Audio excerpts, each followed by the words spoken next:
আকবরের সেনাপতি মানসিংহ তখন বাংলা আক্রমণ করছেন এবং শোনা যায় আকবরের সেনাপতি যখন উড়িষ্যার দিকে, এই মানভূম থেকে উড়িষ্যার দিকে তার সেনাদের পাঠান, তখন এই গড়পঞ্চকোট অঞ্চলে তিনি বাধাপ্রাপ্ত হন এবং এখানেই তারা থেমে যায়।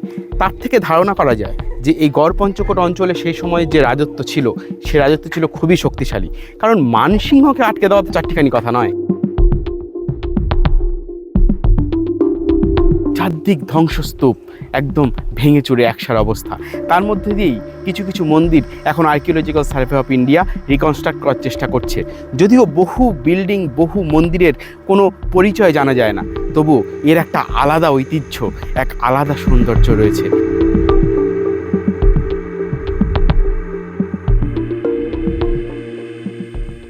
অন দ্য ওয়ে ট্রাভেল চ্যানেলের আর একটা সম্পূর্ণ নতুন ট্রাভেল ব্লগে আপনাদের সবাইকে স্বাগত। আমি প্রবুদ্ধ, আর আমি এখন পুরুলিয়ার গড়পঞ্চকোটে। আমার পেছনে যে পাহাড়টা, এটাই গড়পঞ্চকোট পাহাড়। আপনারা জানেন, নিশ্চয়ই অনেকে জানেন। আমি এই এপিসোডে আপনাদের বলবো এই গড়পঞ্চকোটের সুদীর্ঘ 2000 বছরের ইতিহাসের এক রোমাঞ্চকর কাহিনী। অসাধারণ লাগবে আপনাদের, দারুণ ইন্টারেস্টিং। ফলে শেষ পর্যন্ত দেখুন, স্কিপ করবেন না। এর আগের পর্বে আপনারা দেখেছেন আমার জয়চণ্ডী পাহাড় ঘোরার গল্প। যারা দেখেননি তারা অবশ্যই একবার দেখে নিন, লিংক ডেসক্রিপশন বক্সে দেওয়া আছে। আজ সকালে স্থানীয় জনপ্রিয় খাবার আলুর চপ আর মুড়ি ঘুগনি খেয়ে সারাদিনের জন্য একটা অটো রিজার্ভ করে বেরিয়ে পড়লাম গড়পঞ্চকোটের উদ্দেশ্যে।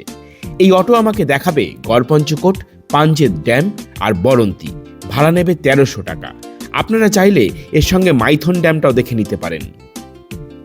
পুরুলিয়া জেলায় যতগুলো পাহাড় রয়েছে সেগুলোকে মূলত দুভাগে ভাগ করা হয়। একটা হচ্ছে অযোধ্যা সার্কিট, আর একটা হচ্ছে রঘুনাথপুর সার্কিট। অযোধ্যা সার্কিটের মধ্যে পড়ে অযোধ্যা পাহাড়, আর রঘুনাথপুর সার্কিটের সবথেকে উঁচু পাহাড় হচ্ছে এই গড়পঞ্চকোট পাহাড়। এই গড়পঞ্চকোটের উচ্চতা প্রায় 2100 ফিট। এই পাহাড়ে বলা হয় 5টা দুর্গ ছিল, এবং এই দুর্গের এলাকা ছিল প্রায় 12 বর্গ মাইল এলাকা জুড়ে, বিশাল বড়। পাহাড়ের উপরের 5টা দুর্গ থেকেই এই পাহাড়ের নাম পঞ্চকোট হয়েছিল বলে মনে করা হয়, আর পাহাড়ের পাদদেশের নাম গড়পঞ্চকোট। গড়পঞ্চকোট পাহাড়ের গোড়ায় ছড়িয়ে রয়েছে প্রচুর প্রচুর মন্দির, পাহাড়ের ওপরেও রয়েছে মন্দির। এরকমই একটা মন্দির হচ্ছে এটা, মূলত টেরাকোটার কাজ। মোট 5টি চূড়া ছিল এই মন্দিরটায়, তাই নাম পঞ্চরত্ন মন্দির। এখন একটি অবশিষ্ট আছে। এর চারদিকেও ছড়িয়ে আছে অনেক ধ্বংসাবশেষ, দেখুন একবার। গড়পঞ্চকোট ঢুকতেই আপনার চোখে পড়বে এই ধ্বংসাবশেষ। না জানি কত ইতিহাস, কত যন্ত্রণা, কত হাসি, কত চোখের জল চাপা পড়ে আছে এই ইটের পাজাগুলোর মধ্যে। দেখলেন কি অবস্থা। স্থানীয়রা এই মন্দিরকে লক্ষ্মী মন্দির বলে থাকে, যদিও ভেতরে কোনো বিগ্রহ নেই, তবে এলাকার লোকজন লক্ষ্মী মন্দির বলেই জানে।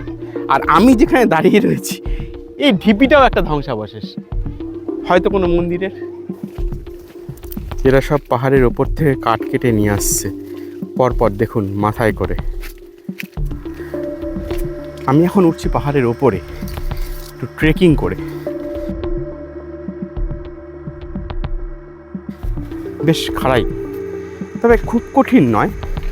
যাদের হাঁটুর সমস্যা তাদের সমস্যা হবে একটু উঠতে। উপরে একটা মন্দির আছে, ওপরে গিয়ে আমি গড়পঞ্চকোটের ইতিহাসটা আপনাদের বলব।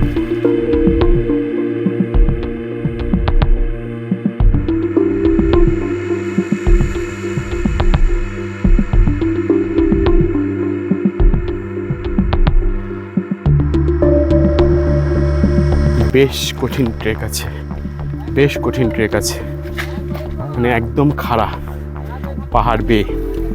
আর এর মধ্যে দিয়েই ওই মাথায় কাঠের বোঝা নিয়ে এখানকার লোকাল আদিবাসীরা নিচে নামছে আর উঠছে। কি কঠিন জীবন, তাই না?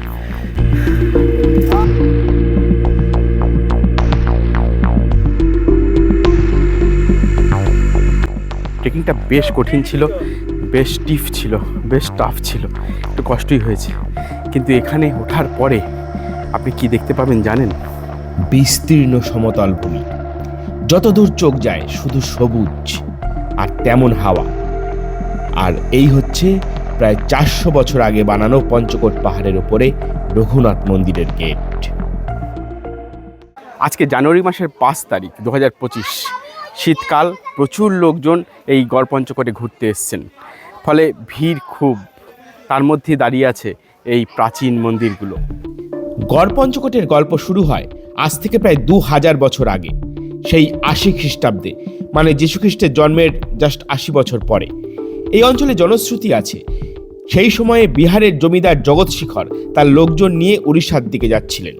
গড় পঞ্চকোট অঞ্চলে তারা তাঁবু ফেলেন, তার সঙ্গে ছিলেন তার সন্তান সম্ভবা স্ত্রী। এই পঞ্চকোটের তাঁবুতেই সেই স্ত্রী তার সন্তান প্রসব করে এবং তারা মনে করেন যে মৃত সন্তান প্রসব হয়।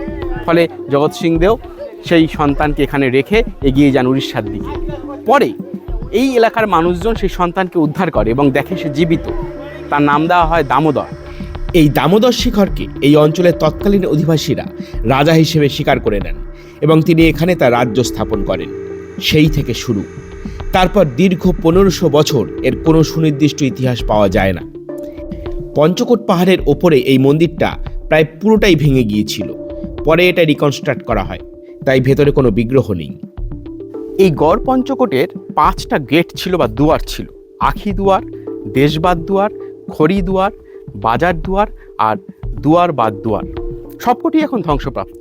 তার মধ্যে 2টি গেট বা 2টি দুয়ারে নাম খোদাই করা পাওয়া গেছে এবং তার সঙ্গে শালও পাওয়া গেছে।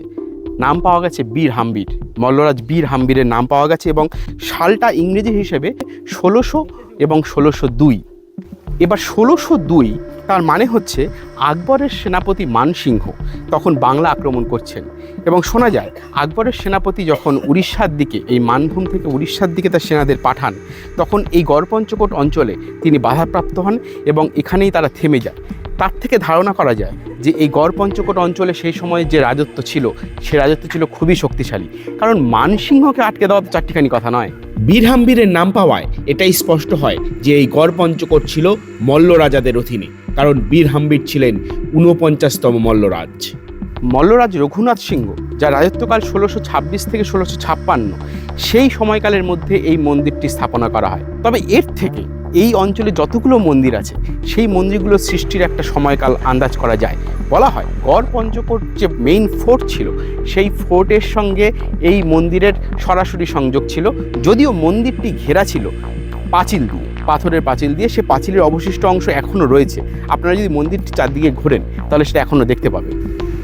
পুরো এলাকাটা জঙ্গলে ঢেকে ভেঙে চুরে একাকার অবস্থা হয়ে রয়েছে।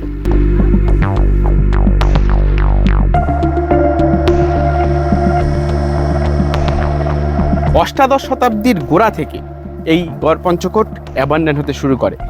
এখানকার শেষ রাজা দ্বিতীয় রঘুনাথ সিংহ, 55তম মল্লরাজ তিনি, তাকে বিভিন্ন অসুস্থতার কারণ দেখিয়ে এখান থেকে যেতে বাধ্য করা হয় বলে মনে করা হয়।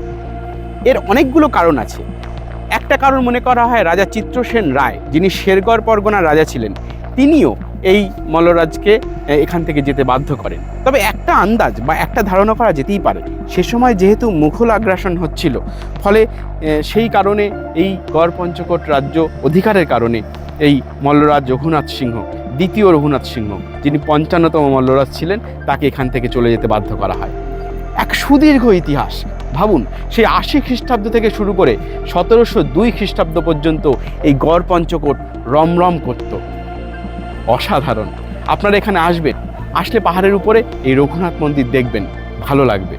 পাহাড় থেকে নামার আগে আর একবার চোখ ফিরিয়ে দেখে নিলাম এই 400 বছর ধরে দাঁড়িয়ে থাকা স্থাপত্যকে। তারপর পা বাড়ালাম পাহাড়ের নিচের দিকে। নিচেও রয়েছে প্রচুর ছড়িয়ে ছিটিয়ে থাকা মন্দিরের আর প্রাসাদের ধ্বংসাবশেষ।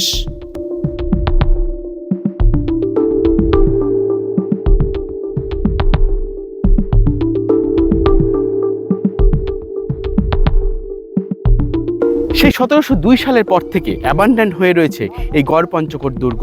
কত প্রাকৃতিক দুর্যোগ, প্রাকৃতিক ক্ষয়, ভূমিকম্প ফেস করতে হয়েছে এই দুর্গকে। আজকে এই অবস্থা, চারদিক ধ্বংসস্তূপ, একদম ভেঙে চুরে একসার অবস্থা। তার মধ্যে দিয়েই কিছু কিছু মন্দির এখন archaeological survey of India reconstruct করার চেষ্টা করছে। যদিও বহু বিল্ডিং, বহু মন্দিরের কোনো পরিচয় জানা যায় না, তবু এর একটা আলাদা ঐতিহ্য, এক আলাদা সৌন্দর্য রয়েছে। আপনারা অবশ্যই আসুন এই গড় পঞ্চকোট এবং এক্সপ্লোর করুন ধরে ধরে।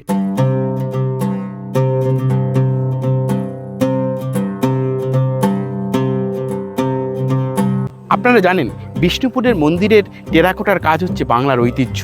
এই গড়পঞ্চকোটেও যতগুলো মন্দির রয়েছে সবকটা মন্দিরে রয়েছে টেরাকোটার কাজ। দারুণ দারুণ সে কাজ, সবটাই ধ্বংস হয়ে গেছে, কিছুই নেই প্রায়। তবুও যতটুকু রয়েছে তার থেকে পরিচয় পাওয়া যায় এই মন্দিরের কাজগুলোর। এই মন্দিরটা একটা জোড়া মন্দির, সেই মন্দির প্রায় ধ্বংস, কিছুই নেই, ছাদ টাদ সব ভেঙে গেছে, তবুও রয়েছে কিছু টেরাকোটার কাজ। পঞ্চকোট পাহাড়ের নিচে যতগুলো স্থাপত্য রয়েছে তার মধ্যে সবথেকে উল্লেখযোগ্য এই পঞ্চরত্ন মন্দিরটি। এর নাম রাসলীলা মন্দির। এই রাসলীলা মন্দিরকে কেন্দ্র করেই গড়পঞ্চকোটের মূল বাজার অঞ্চল। প্রচুর খাবারের দোকান রয়েছে এখানে। আপনারা এখান থেকে লাঞ্চ সেরে নিতে পারেন। চিকেন মিল 150 টাকা, ফিশ মিল 100 টাকা, এগ মিল 80 টাকা আর ভেজ মিল 60 টাকা। বললে দেশি মুরগিও রেঁধে দেবে। রান্না কিন্তু বেশ ভালো। গড়পঞ্চকোটে থাকার প্রচুর ব্যবস্থা রয়েছে। পাহাড়ের ঠিক নিচেই রয়েছে এই চারুলতা রিসর্ট, যাদের এই নিজস্ব ওয়াচ টাওয়ার রয়েছে। তাছাড়া একটু দূরে রয়েছে গড়পঞ্চকোট ইকো ট্যুরিজম রিসর্ট। তাছাড়া প্রচুর হোটেল আর রিসর্ট রয়েছে এখানে। আমি কয়েকটার কন্ট্যাক্ট নাম্বার ডেসক্রিপশন বক্সে দিয়ে রাখছি, দেখে নিতে পারেন। গড়পঞ্চকোটে আপনারা বিভিন্নভাবে আসতে পারেন।